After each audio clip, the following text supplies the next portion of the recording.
of their total sales to nonprofits that support homeless veterans and off-duty firefighters, and 50% to individual veterans and firefighters in need nationwide. Check out neverforgottenapparel.com. Use promo code MATT, M-A-T-T, and get 15% off your purchase.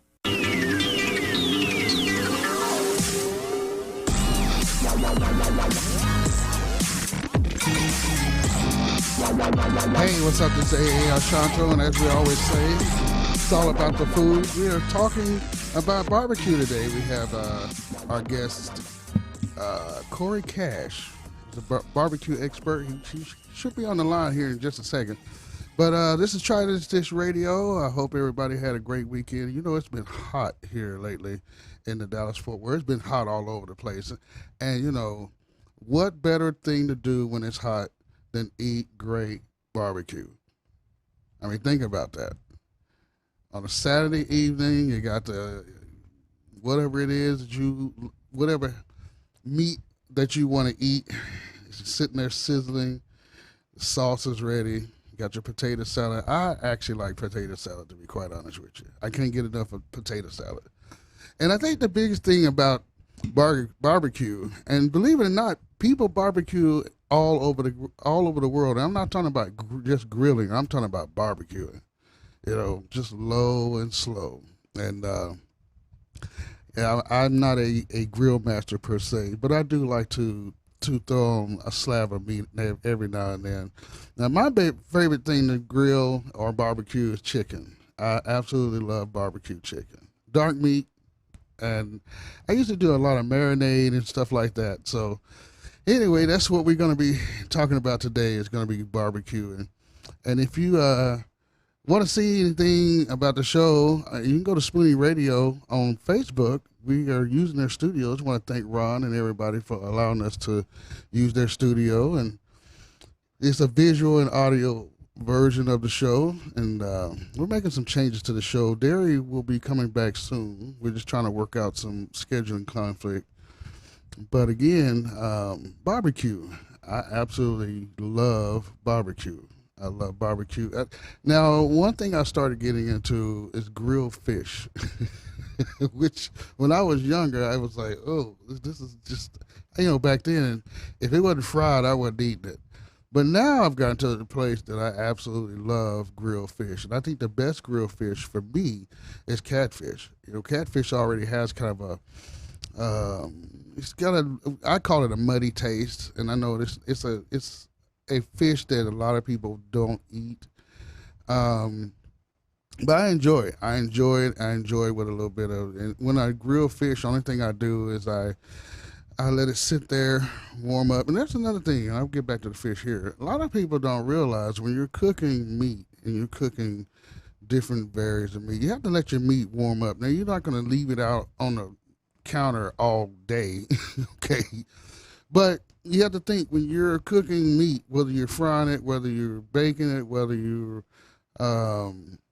grilling it, you have to let the meat sit out a little bit so it gets to room temperature, especially, and the thicker it is, a little bit longer you want to do that. And the reason is because if you're cooking something, and especially if you take it from a frozen state and try to take it all the way up to the finished state, you're going to have some issues, because what happens is the meat is cold in the center.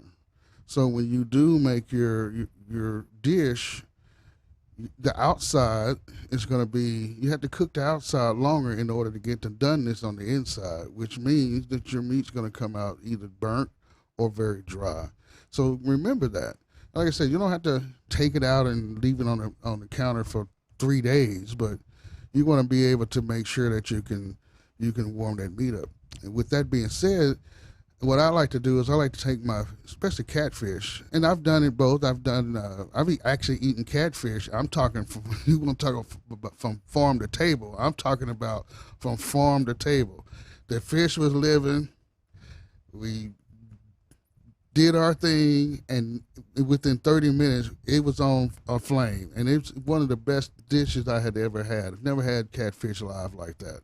Now, I have eaten and caught fish live before, but not catfish. That was something else. But anyway, so I let it sit out there. I like to do salt and pepper, Of course, you want to clean it up. Salt and pepper, and just lay it on the grill. You don't have to keep it on the grill for 5 or 6 days. You just let it on the grill. When it gets done, kind of flip it over. Probably, I would say, no more than 5 minutes, maybe a little bit more. You want to make sure the fish is done, and then take some vinegar and lemon and go to town. You're all set. Another thing I like to make on the grill is, like I said, I do chicken. Now this is kind of controversial for me. I've done marinated meat several different ways. I've marinated meat with everything from vinegar, lemon, salt and pepper, and I've done it in a brine. It just really depends on how you like it. I prefer brine on certain things because, and when you brine something, you want to let it sit there. Depending on the size of the meat or the size of the chicken, you want to at least let it sit there for a couple of hours, no less than an hour. I like to brine my meat overnight, and I have different types of seasonings that I put in there. That, it could be salt. I've done salt and pepper. Of course, when you make a brine, you want to use sea salt, a lot of it. You want to make the brine taste like an ocean. And if you've never been in the ocean and accidentally swallowed ocean water, believe me, it's the most salty thing I've ever had in my life. But you want to do that and take some. I usually take maybe some thyme, maybe some cumin. I've used different variations of a brine, and I just let it sit there overnight and just let that meat soak up all those juices. And then usually if I'm going to do a brine, it's going to be something I'm baking. I'm either going to be baking a baked chicken. And the reason why I like doing that is because if you've gone to restaurants and you know how you cut into chicken, especially chicken breast, and it's nice and juicy and it has that nice flavor to it. Well, that's a brine. They brine the chicken. And what happens is all those chemicals that you put in there, not really chemicals, but the water, the salt, the seasonings, what else you want to do. Sometimes I use apple juice. I've used Coke, like Dr. Pepper, Sprite, stuff like that to kind of give it a sweet taste, depending on what kind of taste that I want the chicken to be. And when you let it sit in there, what happens is that salt helps get the seasoning of the brine into the meat, and it also lets the meat the meat starts to draw all the water into it. Now I know some people's like, ooh. And the beautiful thing about that is, the longer you let it sit in there, like I said, you don't want to put it in there for like 4 or 5 days, because if you do that, you're going to have basically going to have a ham chicken, is what I like to call it. And trust me, I've done this for years. I've kind of worked on different dishes and different techniques. And that's the beautiful thing about cooking. If you're trying to learn how to cook, don't be afraid to play with your food. That's what I like to call it. Because even your best chefs, like we've had a lot of World Food Championship people come on the show, and I like talking to them and I like watching what they do, because they'll have a recipe and they will do this recipe over and over again to perfect it. That's how you get good at cooking. You get to the point to where just by the timing that, okay, this is ready. This is what that should look like. This is what it tastes like. And that's how you get good at cooking. But back to the brine, when you take the meat out and you start to cook it, all those juices then are released. Because when you cook something, the muscles kind of tighten up. And when it does that, it takes a lot of the juices and the liquid out of the meat. So that's why you brine it, because that way you have extra water or extra moisture inside the meat. So when it does start to cook and draw up, you don't lose a lot of the moisture. Now, here's another tip that I'll give people, I don't care what kind of meat you're cooking. Another thing people do is they like to take whatever piece of meat off of the grill or out of the oven, and the next thing they want to do is they want to cut a piece of it and see how it tastes. Do not do that. You want to let that meat, you want to sit there, you want to tint it with foil or towel or something. Of course, want to be clean. You need to tint it and let the meat rest, because once the meat starts to rest, what's called resting. Once it starts to, the heat starts to go down and the cooking is reduced, the meat starts to rest, which means those muscles that are all tightened up are starting to relax. And I usually let it sit there, depending on it, like if it's a thick steak or something like that, maybe between 7 to 10 minutes. When it's a chicken, I'll let it rest for about 10, 15 minutes. And just let it keep cooking. Because here's another thing. When you take something out of the oven, it doesn't stop cooking. It's still cooking. And therefore, again, most people want to take the meat of choice out of the oven and they start to cut into it. And next thing you know, all the juices are running out of it. So by the time you get it on the table, it's like eating this table. It's dry. It's come on. You got to put a little thought process when you cook. And that's another thing. While you're cooking, the best thing I could tell you is it's a process. I think a lot of young cookers, people starting off, especially when it comes to grilling, they don't have everything ready. I usually my cooking deal is this. Like right now, I'm thinking about making a dish, and our caller should be calling in here in just a second. We'll start talking more about barbecue. But like now, I'm looking at a dish that I've got to make. So I've been watching, as I watch TV, Olive Garden has this lasagna dish. Now, it's not your typical lasagna. I think it's called lasagna roulotte. It's what I think it is. Don't hold me to that, but I'll explain it to you.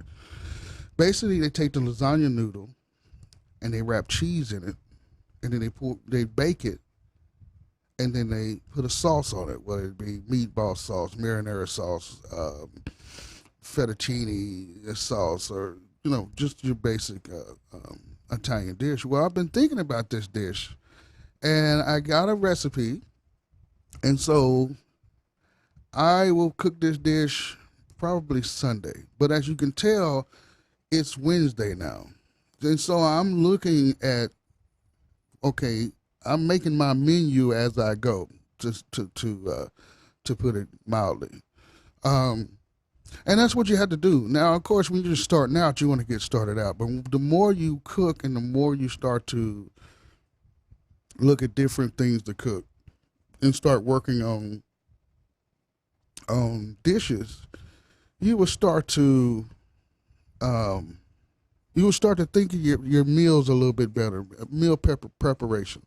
So right now, I know what the dish is, the dish that I want to make.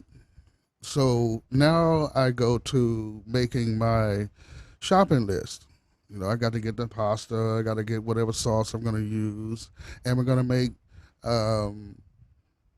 meatballs. If I'm going to make meatballs or meat sauce, either way, what am I going to use? Am I going to use ground beef? Am I going to use lamb? Am I going to use Italian sausage, breakfast sausage? So you got to get prepared. So I'm at the level now to where I'm thinking about what groceries I need to buy. Okay, and you don't have to do this, on every day-to-day cooking, because most days are simple. But on complex dishes, especially when you're the first time you're making it, this will be the first time I've made lasagna before, but this will be the very first time I've made this dish, and I like complex dishes because it's a challenge for me. Out of all the things that I do on a daily basis, this is a challenge for me, because I want to see what it tastes like. B, once I make it, I'm definitely going to go to Olive Garden and see what it tastes like and match it and see, okay, what did I forget here? Do I need to tweak this? Do I need to tweak that? But it's all a process. So you take it from menu, or you take it from what it is you want to cook, your grocery line. Then once you get home, you want to split all that up. So when I get home, I split my kitchen up in sections, kind of like you would do in a restaurant on a smaller scale. So I'll have the meat in one part of the kitchen. I'll have my seasonings and everything in another part of the kitchen. Usually I put my seasonings depending on how I'm going to use them. So let's say I'm going to make a marinara or a meatball. So I'll have my meat, salt and pepper. I'll have that somewhere next to the meat, next to the mixing bowl. I may have my onions and whatever I'm going to put in there, garlic. I may have that next to the mixing bowl. So I have my whole mixing station, so to speak. And so if I'm going to fry, or let's say I'm going to do something different, I'm going to have my olive oil. I'm going to have salt and pepper. I'm going to have other seasonings next to the stove. Then I'm going to have my water. So you got to do your water. So on one side of the stove, I have my what we call wet ingredients and dry ingredients that are going to go into the dish itself as far as the cooking process. And then I'll have on the other side of the stove, let's say left side, I'm going to have my noodles and my pot of water. And so that way I can go from station to station to station. I'm not running all over the kitchen trying to figure out stuff and forgetting stuff. And because when you do that, you have to remember when you're cooking, it don't stop. Now, sometimes what happens, I don't do it right, so I have to pull the pan off of the flame and kind of let it sit there and do its thing while I'm trying to find everything. But that's the best way of cooking complex dishes, because you want to make sure you got everything there, and that way your mind stays in the game. That's really how you cook. And like I said, I try to cook I'm still an amateur, even though I've gone to school.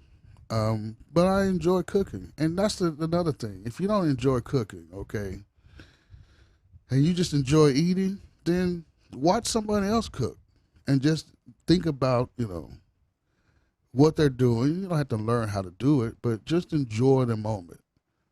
Cooking to me is it's like riding a motorcycle. I lose myself in what I do. I enjoy it.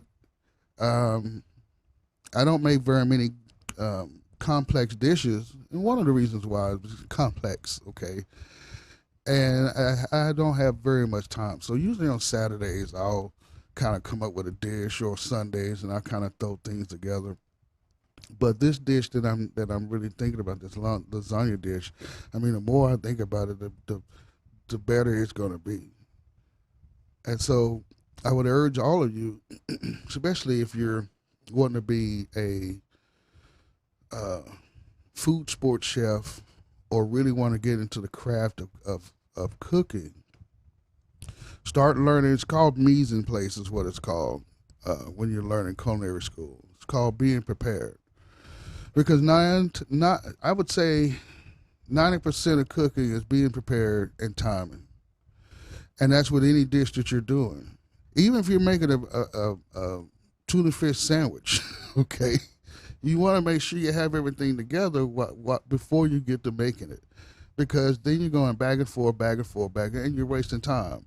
And like I said, if you want to do food sport, and all of you here in Dallas Fort Worth, the World Food Championships are coming up very, very soon in October this year, I believe. And so if you want to see what food sport is all about, I would suggest that you go to worldfoodchampionships.com and get your tickets and kind of get into it. It's like watching every type of food sport competition. It's not just your basic chili cook-off. These guys cook. I mean, they throw down. And you'll see a lot of them will be prepping before they start. because that way you get really, really good at it. And the better you get at it, the better you're going to be in a fast-paced situation. Now, for the general public, you're not going to want to do a marathon in the kitchen. That's for sure. But let's say that you've been thinking about doing a dinner party, right? And I can tell you from me and my wife did our first dinner party Christmas of last year, and it was something. I've never cooked for a lot of people, so it was very interesting. But one of the things that helped keep the stress down was the mise en place, having things together, being prepared. It made things go very smoothly. I think the next party that we're going to actually do a menu, and that's one of the reasons why I do a lot of, I call it test cooking, to see what dishes that I can make that are maybe complex but will add splash to a dinner party or a party. I've got several dishes that I can make very quickly that are great hors d'oeuvres, and it's very simple. I know how to do the cheese plates. And some little things like that. And you want to keep that in mind because, like I said, when you're cooking for a large scale of people, it can be hectic sometimes. Some of the stuff you can cook before. See, like, let's say I have this dish that I make. It's a chicken and rice dish. Nothing special about it. I use long grain rice and chicken thighs or drumsticks, and basically something like this, I will bake it the night before the party, and that way it's already done, and I can bake it together, and just add the rice, add the mixing, wash the chicken, brine it maybe the night before. Put it in the baking dish, throw it in the oven at about 350, 400 degrees. Let it sit in there, do its thing. Once the rice is ready, chicken's done, we're good. Throw some foil on it. Again, it rests because I'm not cutting into the dish. The dish is the dish is still cooking even though I've taken it out of the oven. I'll let it cool down, put it in the refrigerator. Next day, warm it up, and there we go. It's good to go. You can do that dish in the morning. Let's say you have a good little late lunch, like on Thanksgivings and Christmas. A lot of times a lot of people have late lunches. Some people eat at 5. With what I do for a living, I have to eat fairly early. So if I was going to do a dish like that, I would start cooking it around 5 or 6 o'clock in the morning and just kind of let it do its thing. But little dishes like that, And I like to use, going to get into barbecuing. A lot of times I have several different barbecue type things that I cook. I've done grill, barbecue, meatloaf. And I know you're probably looking at me and wondering what grilled meatloaf is not as bad as you think. It's actually pretty good. So meatloaf is it's very easy to cook, as you know, but you just do it on the grill. And I use a gas grill, and I know there's some hardcore barbecue people that are thinking, "Oh my God, we need to get this guy into barbecue class." And the reason why I don't do the low and slow, I can do it. I just don't really have the time to really enjoy it the way it needs to be done. So I'll do grilled meatloaf or barbecue meatloaf. I've done a bacon wrapped meatloaf. That was pretty interesting, I have to admit. That was different. It was great. It was good, but it was it was a little testy. It was fighting with me, but we got it going, and I've done bacon wrapped thighs. So, like I said, when you starting to cook, you're starting to get ready to cook. You want to just play with your food. You want to enjoy your food. You want to enjoy how everything is and how, you you want to kind of taste your dish before you make it, and when you make it, you want to get it together. We got to take a really quick break. When we come back, I'll be talking more about barbecue, and maybe our guest shows up right here on Try This Dish Radio. See you on the other side.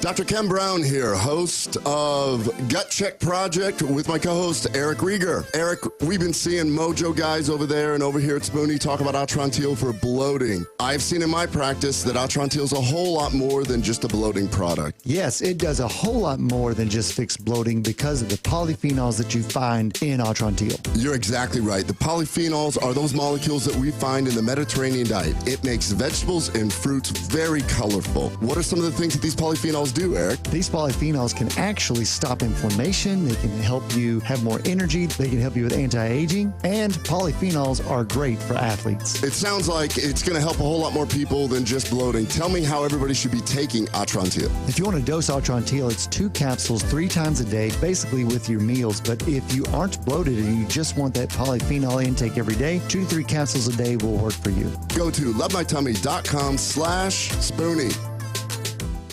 Now you can fly anywhere in the world and pay discount prices on your airline tickets. Book a flight today to London, Paris, Madrid, or anywhere else you want to go and pay a lot less guaranteed. Call the International Travel Department right now at Low Cost Airlines. 800-452-1075. 800-452-1075.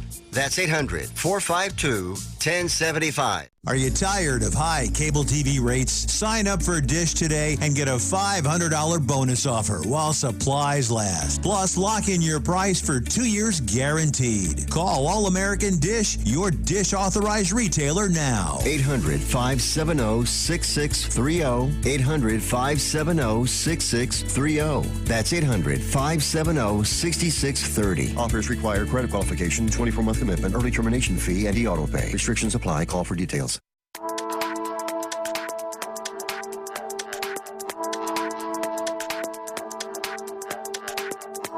Welcome back to Try This Dish Radio right here on Spoony Radio Network. And we're here in their studio. I want to thank them and the staff and Ron for letting us come in and do our thing. We talk all about food, and Spoony Radio is all about food and how to cook food and how to taste food and how to eat healthy food. And you need to check them out every day of the time that you have to listening. And the thing that I like about being here is because not only can you hear me, you can see me, which I'm not the best looking thing in the world, but you can see me and you can interact sometimes with the host depending on who it is and what the show is going on. So I want to thank them for allowing us to come in their studio and do our thing. Before we went to the break, I was talking about different ways of different things that I've barbecued and I've grilled, and I do a little bit of both. And like I said before, yes, I do use a gas grill, but my gas grill it's not your traditional. I mean, it's a traditional gas grill, of course, but I use it a little bit different. I like to add smoke to it, so I have made a smoke pan, and you can make your own, or you can go buy one, or you can really be cheap and put it in foil if you need to. But you want to get smoke on whatever you're cooking. So and again, this is all talks about mise en place, getting stuff together and prepared before you actually start the dish. That's just the way you had to do it. So even with grilling, if I'm going to grill or barbecue or however you want to call it, when I use smoke, a lot of times what I will do is I will take my wood chips and I will put them I will soak them in water and let them just sit there and soak and soak and soak overnight. And that way, when I'm ready to use them, they're good. And so I'll let them sit there. Now you can do this in 30 minutes before you want to before you want to use them. But I like to do them overnight because that way the wood really draws up that water and it's nice and wet. So when you start to, when they start to heat up and when you start to burn them, they burn slowly, number one. And you get and produce more smoke. So again, I'm a fast griller because of the time and the things that I have to do throughout my week. It's hard for me to really get out there, even when I'm at home, because I work at home as well. I have a full-time job. I drive Uber Eats, of course. I've got to do the Uber Eats thing. And I also run my own radio network. And this takes a lot of time. It's a lot of time, a lot of moving commercials and moving stuff. My whole life revolves around either filmmaking, cooking, or radio. So that's it. Or media, all things media. But so it's hard for me to like, if let's say I want to do a brisket, the way my mind is, it's hard for me to I'd be up and down, up and down, up and down. Nothing would ever get cooked. Because with brisket, it's when you cook low and slow, you can't just keep opening up to whatever you're grilling with because it messes everything. It's never gonna. You can't retain the heat. Is a lot of the problem. So I like to do more of a, I guess, a roadrunner style grilling is what I would think I would call it. But I like to use wood and to give that smoke taste. And then you have to kind of work with that because it can get very overbearing very quickly. But the way I start, I have a coal fire starter. I'll get those coals nice and hot, put them in my little makeshift, it's actually a bread pan that I have a little grill that I sit on top of it that's vented. And I throw that in there, throw those chips, drain the water, throw those chips in there, and just keep that going while the meat's cooking. And so I have a hot side, I have a cold side. So I still do the traditional things that you would do in grilling. I just do it a little different. But yeah, I've done the grilled meatloaf. Like I said, that was different. I've actually did I like gyros, and sometimes they're hard to find. And so before my wife got here, I was determined to make gyros, and so I've got the meat that's easier done. I burned up a blender trying to mix the thing, and I actually grilled it. I wanted it like you would do a traditional gyro. I grilled it on the grill. It was a little old electric grill. That's another thing. I love electric grills. Absolutely love them. For something like that, it's very simple. It's very easy. I usually that grill is in my garage. My other grill is outside in the backyard by Hair Dog. Matter of fact, Hair Dog. And for those of you that don't know who Hair Dog is, go to my Facebook page. Just look up Sean Young, AAR Shanto, on my first Facebook page, and he'll be there. And I'll have to share that story about how he became Hair Dog. But anyway, that grill is outside on my back porch. But I wanted to make this gyro, and you make it a little bit like meatloaf, but it's a little bit, it's kind of, the mixture is really fine. It's a fine mixture. You're supposed to use a food processor. And again, back then, I really wasn't into the food. I mean, I was into the food thing, but not like I am now. So I literally burned up a blender. I mean, the blender was smoking. And never, it's the first and only time I used that blender because it never worked again after I mixed it. But like I said, I put it on a grill. I kind of basted it, kind of give that outside, just a light olive oil, nothing messy. And that outside of that meat, that loaf got nice and brown like you would with a gyro. Got the ingredients together, threw it on some, I think I used tortillas, flour tortillas. I know it's not your traditional gyro, so all you that's looking at me like, this guy's a fool. I know. But it was one of the best things I've ever ate. Oh my goodness. And that's the thing about cooking. When you make things happen, And no, it may not be perfect, especially if you're cooking on your own by yourself. It's not going to be perfect at all. The first time you make something, you're going to be like, oh yeah, I won't do that again. I've made some pretty challenging dishes. I got to tell you what was Christmas turkey. I like smoked turkey. I love it. Ain't good at cooking it, but I love it. So last Christmas, this was the New Year's. I'm sorry. This is after we had the big dinner party. I decided that I was going to make a Cajun smoked turkey. Let me just say the turkey was so bad that Hair Dog, nor the family, nor myself, that turkey sat in the refrigerator for about a week, and then I finally said, this has got to go. It was that bad. But I learned my lesson.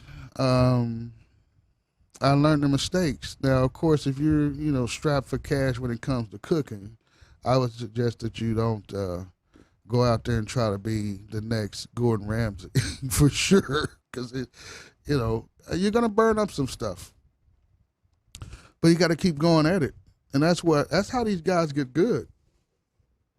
I know guys who do not have a culinary degree whatsoever, never been in a culinary school, and absolutely can run circles around some of the chefs that I do know. When you go to the World Food Championship, there are people out there who actually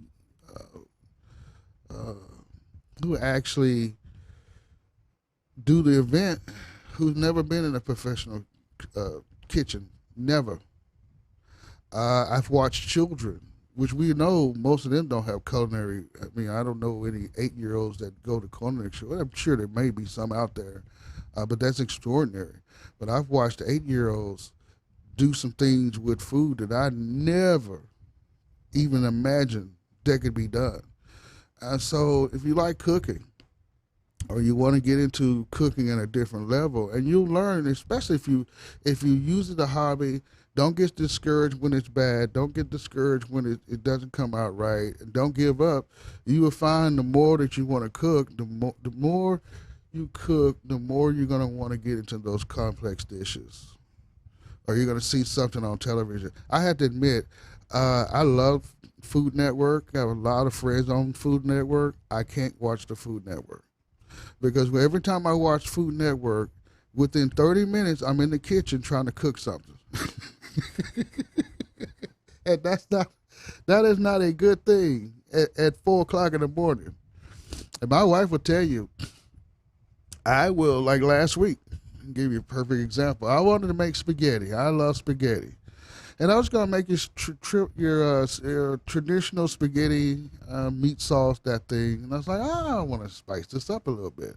So I started thinking about spaghetti casseroles, cheese, meat sauce, cheese on top, just layered. Oh, my goodness.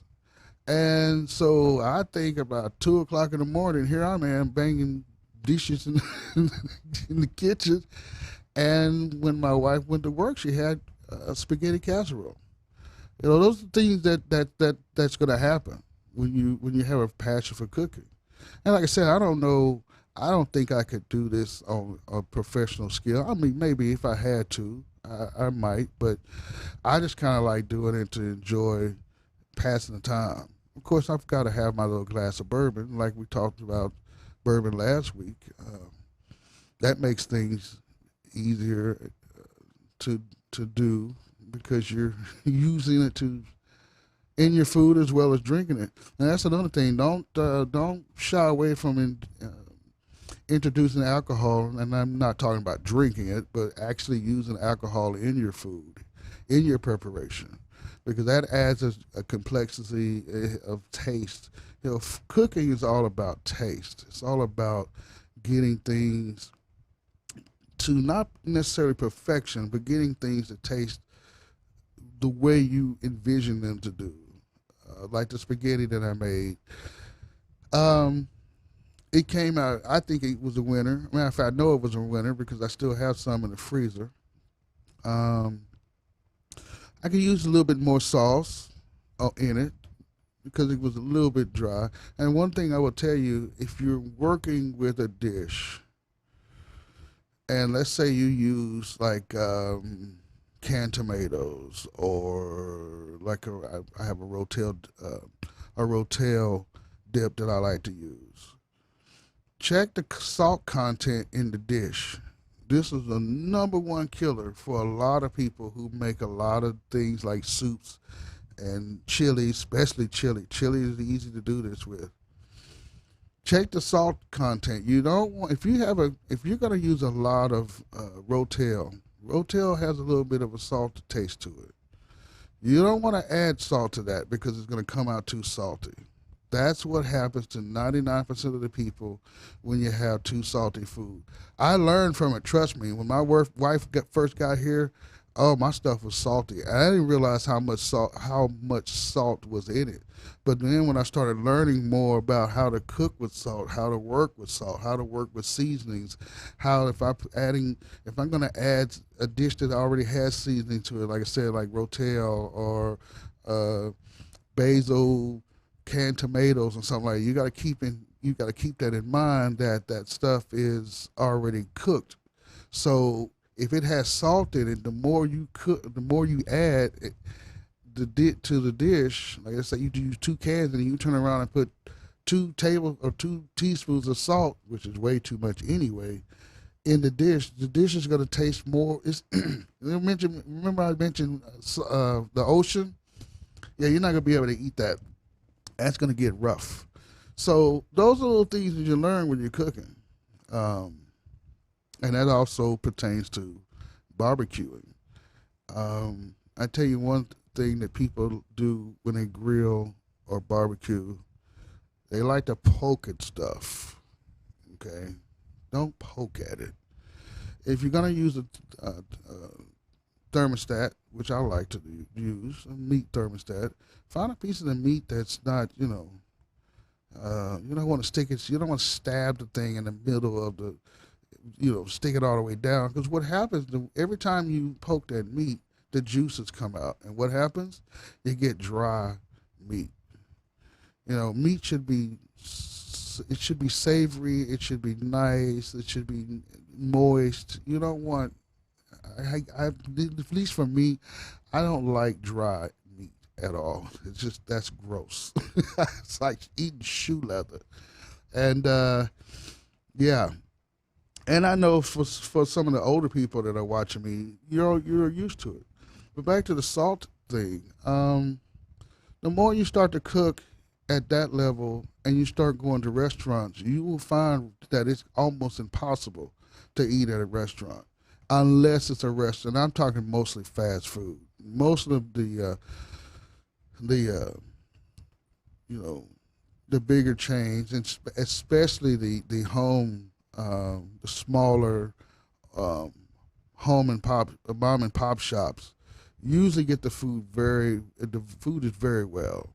I mean, you're going to find some out there not all that great, but usually the food is prepared well. I've noticed that when I go out to eat now, especially, like I said, fast food, and of course it's fast food, everything's too salty, is burnt. And that's another thing. Where did we get off? Where'd that start? People burning. How do you burn bread on a hamburger? It's supposed to be toasted, not burnt. And I don't know, maybe it's a grip, maybe they've changed some things since I've been in fast food, but everything to me tastes like it's burnt and it's too salty. Oh my goodness. There was one restaurant, it was so salty, I gave it to the dog. Even Hair Dog couldn't eat it. It was just gross.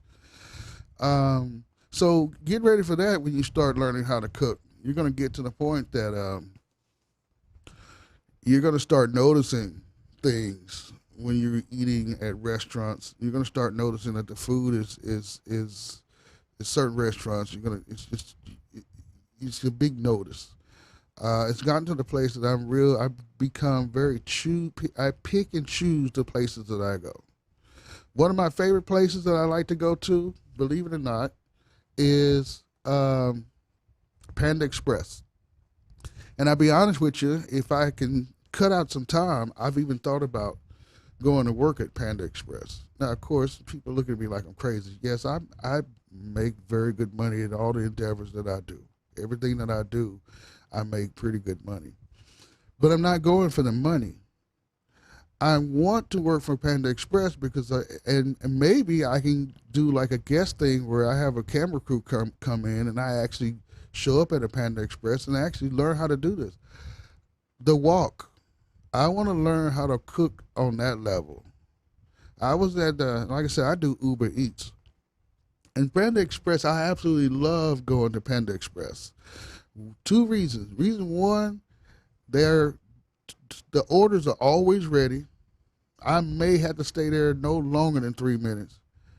And I actually don't mind staying a little bit later because I get to watch the guys cook and girls cook on the walk. And these are teenagers. But the way they do it it's almost like second nature.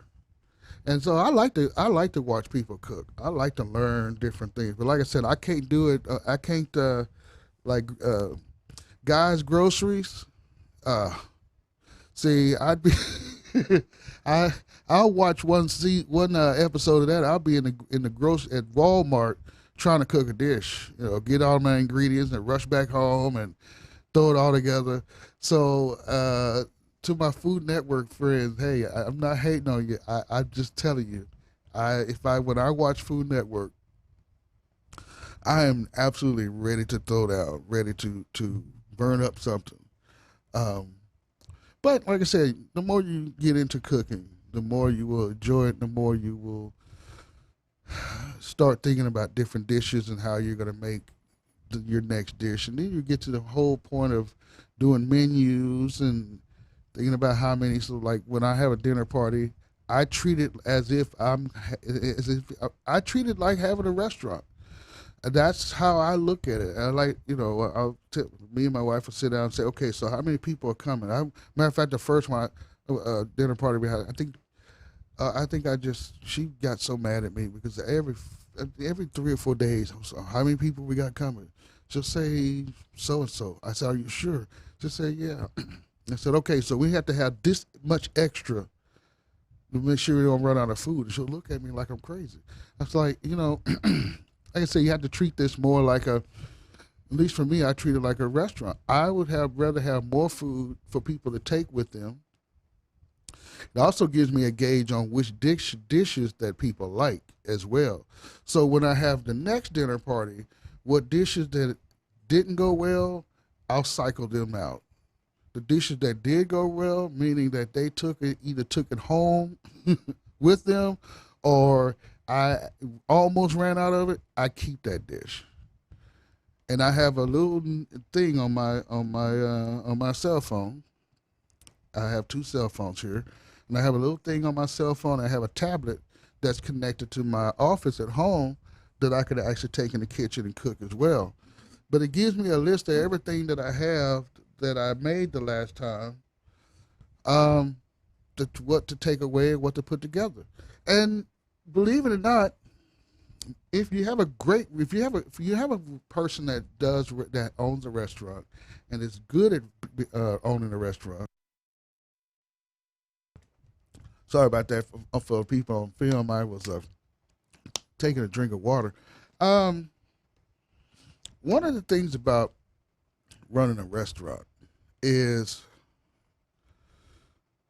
food costs. Well, there's several food costs. Employment costs, and how to maintain your menu. And so when I have, like I said, when I have a dinner party, I like to look at how many people are coming, what dishes they liked, what dishes they don't like. If you want to run a successful restaurant, you have to be able to do that as well. Okay? Because your food costs that's a big part of it. People waste a lot of food because they'll cook dishes that maybe one dude comes in. Like we had this guy when I was working at a burger joint. This guy would come in once a month and eat a certain hamburger, and we had to stock all the stuff for his hamburger. So I'm spending, let's say, $400 or $500 just to keep this dude's stuff for him to come in and buy a $2 hamburger. It's crazy. So that's why when I do dinner parties, I want to make sure that the dishes that I want people to come. I want people to enjoy. I like to cook for people to enjoy. When I was in the Philippines a few months ago, the dish that I fixed, it's actually an interesting combination, to be quite honest with you. It was basically steak and chili cheese nachos and French fries. I think I cooked something else. I forgot what it was. But it was fun, even though I didn't get to eat any of the food because it was gone. I mean, literally was gone by the time I got through cooking. But that's okay because I enjoyed it. I literally enjoyed watching my family over there eat and have something that they never had. It was a feeling that I don't think I've ever felt before. Because I was nervous. I'm a little apprehensive about my cooking. I don't want to make anybody sick. So I don't really share my food with anybody except my family, my wife and my daughters, and Hair Dog, and my mother. That's who I share my meals with. So I'm a little bit apprehensive. So I had the challenge of fixing a dish, which my steak, I finally gotten to the point to where I'm not going to say I perfect steak, but it's gotten a lot better compared to where it was. Of course, chili cheese nachos, that's not hard to make either. So that was fairly easy. But again, those are two dishes that I would put on my dinner party because I know just by the reaction for them, they enjoyed it.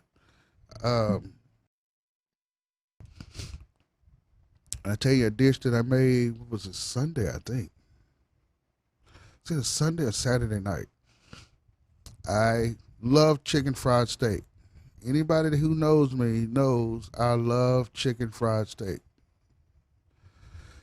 And for those of you who my wife asked me this, what is a chicken fried steak? Is it fried chicken or something? No, chicken fried steak is basically taking cube steak, or you can use if you know how to let's say turn any steak into a cube steak.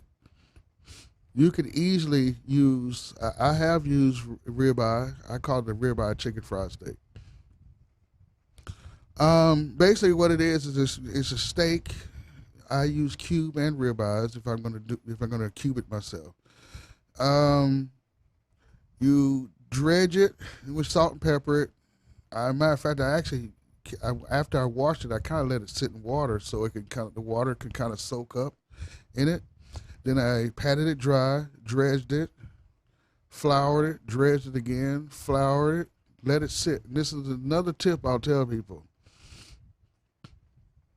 When you are going to fry something, after you dredge it, or whether you use water, whether you use a paste, whether you dip it in some breading and it's what I like to call pancake batter, or whatever you do, once you've done that, let it sit. Again, it's all about preparation. Let it sit for at least, I would say, 5 minutes. And the reason why you do this is because you want that coating to adhere to the meat.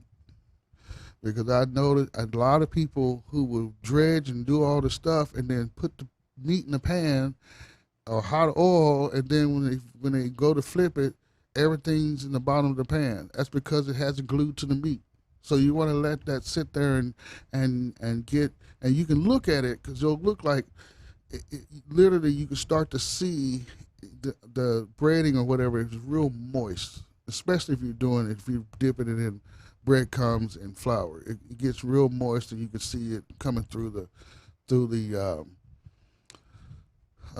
you can see the whatever it is that's moist. And so you're ready. Then when you put it in the pan, you don't just drop it in the pan. First of all, you're going to burn yourself. Second of all, whatever's on there is going to splash off too. You want to lightly lay it in the pan. Anyway, so I made this chicken fried steak. It's the best chicken fried steak I have ever made. And I've been making chicken fried steak for years, trying to perfect it. And that's how you get better and better and better at cooking, is you have to be able to take what you're doing, learn from it, and have fun with it. And don't get discouraged because it burns up or it doesn't taste the way you thought it would. You just wanted to get it done. Well, this is AAR Shanto. This is Try This Dish Radio. I want to thank everybody here at Spoony Radio Network. Be sure to give them a listen. You're gonna love it. Again, they do everything, all food. If you want to get in contact with me, look us up on Try This Dish. Look us up on Facebook. You can hit me up on Twitter at Try This Dish Radio Show.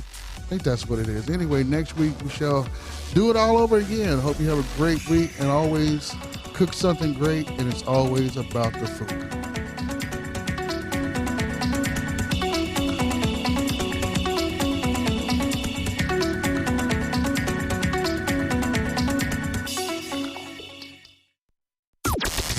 This is the only 24-hour take-anywhere platform that